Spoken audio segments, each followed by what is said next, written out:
Hello, as you can see, I'm not in my bedroom today. I'm actually in Agrabah. Yes, I can't believe that either. Some of you may have known that I actually went to see the relaxed version of Aladdin last year, and I got invited down by Disney to come and have a look at how this year's preparations are going. I will be interviewing Spencer, who's the technical manager. I'm also going to be saying hello to Rose, who's the access host, and then a couple of faces you may recognise, Trevor and Matt, who play the genie and Aladdin. So, come on down, come on in, let the magic begin.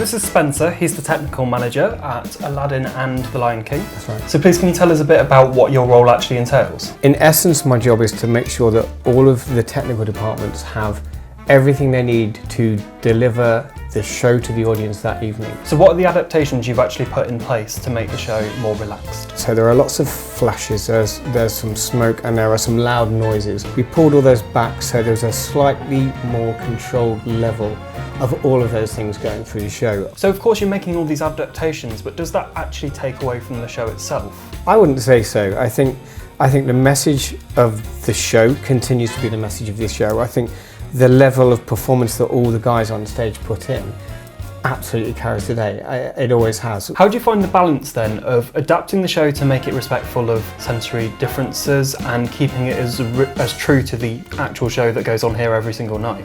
Well, I think that's largely down to the creative team speaking with the NAS and learning from them what it is that we need to do with our production. So the NAS guys come in and they watch the show and they let us know, they very much highlight the issues that we might need to consider, and then the creative team come back with their creative version of those recommendations. Well, thank you for answering all those questions for me, Spencer, and I'll let you get back to work. Thank you very much.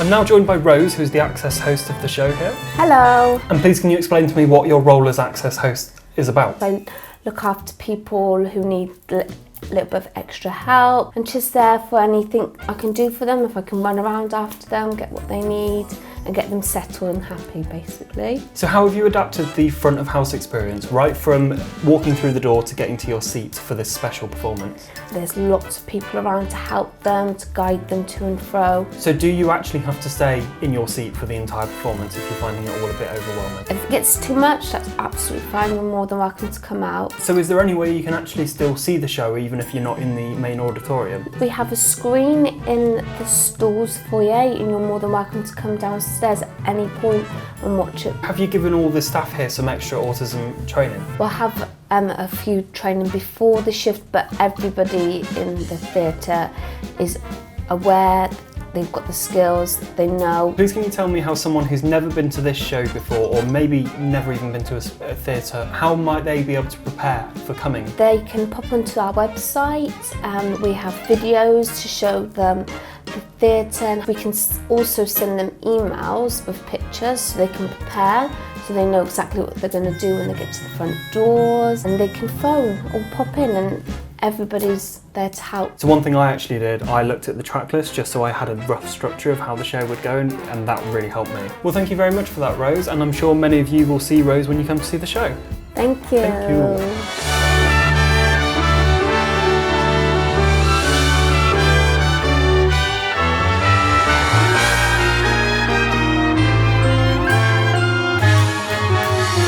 I'm now joined by Matt and Trevor, who play Aladdin and the Genie in the show. So when I saw last year's performance, something actually happened right before the overture that doesn't normally happen in normal shows. Trevor, you were part of that, so please can you explain what that was? One of the things we wanted to do was, with the characters that are the biggest and boldest and loudest, was give them a moment of an informal introduction, breaking that barrier between the actor and the character, just to give us that heads up. What preparation did you actually have to do for this relaxed performance? A lovely guy came in and basically talked us through the whole show and the changes in detail, but then when we just did it, I remember just thinking, this is so nice, being able to look out and see everybody. Yeah. If anything, was my favourite thing, because every other show that we do, you can't see it, you can barely see the front row. A lot of people on the autistic spectrum like to do a lot of preparation before going to things like this.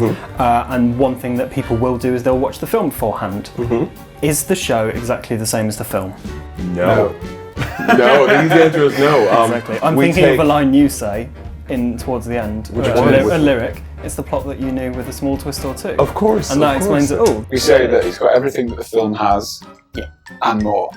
I would agree. Because it's got the classics, it's got the whole new world, it's got a friend like me, the genie comes out of the lamp, we fly around on this beautiful magic carpet, but then there's so much more that the film doesn't have, which is why everybody needs to come see it. Exactly. Exactly. Some people may say the Disney animation is a kids' film. I particularly don't agree with this. But does that mean that this performance is only for autistic children? This performance, people on the spectrum of all ages can come and have a blast, and especially if they haven't had a chance to get to the theater. If they've been nervous about getting to the theater, we give them an environment where they can feel comfortable and have a really good laugh. Can you attend these relaxed performances even if you don't have autism? Absolutely, I think it's adapted in a way for everybody to enjoy it on the day that we do it, but in my opinion you still get as good as you get any other night. It's exactly the same. If not better, if not, actually. You know, well, as we say, the atmosphere that's created and the buzz around it, it may be a little bit better anyway. But you still get the show as it is. You still get the magic. You get everything. And in my opinion, anyway, I think it's. Why is the message of the show so important to those on the autistic spectrum? Yes, you have the love story, you have the dual love story, you have the Genie Aladdin love story, you have the Aladdin Jasmine love story. But what this really comes down to is comfort in being yourself. And I think that fits on a general human level. So one thing I've talked about a lot on my channel before is actually how Disney is really helpful for those on the autistic spectrum for a variety of reasons. What I want to know is, why is Disney so special to both of you? Disney creates such beautiful films and music, and I don't think it would be the same if it didn't exist. Aladdin was on constant repeat in my house growing up. Also, I'm from the U.S., and so we would go to Disney World most summers. Disney, in that sense, has always been this ingrained part of me as a kid. I've been part of Aladdin half the time you have, but it's still, you know what I mean? If you just like kind of chilling at home one day and it's on, I still love it. So the theatre has been presented with the NAS Autism-Friendly Award. Do you feel that this is something that all theatres and all shows need to aim for? Accessibility for everyone who wants to come and enjoy the theater should be there. It should be granted to them. And so anything that makes that easier is a positive. Well, thank you very much to Matt and Trevor, and thank you for giving such incredible answers to the questions I had. Pleasure.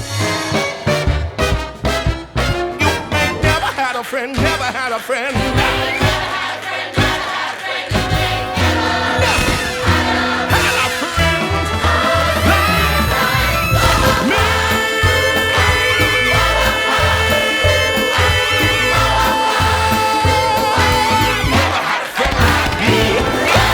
I've got to start off by saying an absolutely massive thank you to everyone from Disney, Aladdin, the Prince Edward Theatre. Last year I loved the relaxed performance, and anyone out there who's feeling slightly uncomfortable about coming to the theatre for the first time, I would definitely recommend this being your first show to come and see. The link will be down in the description where you can buy tickets for the performance on the 28th of August. Aladdin is one of my favourite Disney films. Let me know in the comments what your favourite one is. Once again, I've just got to emphasise thank you to Disney and everyone. Thank you very much for watching.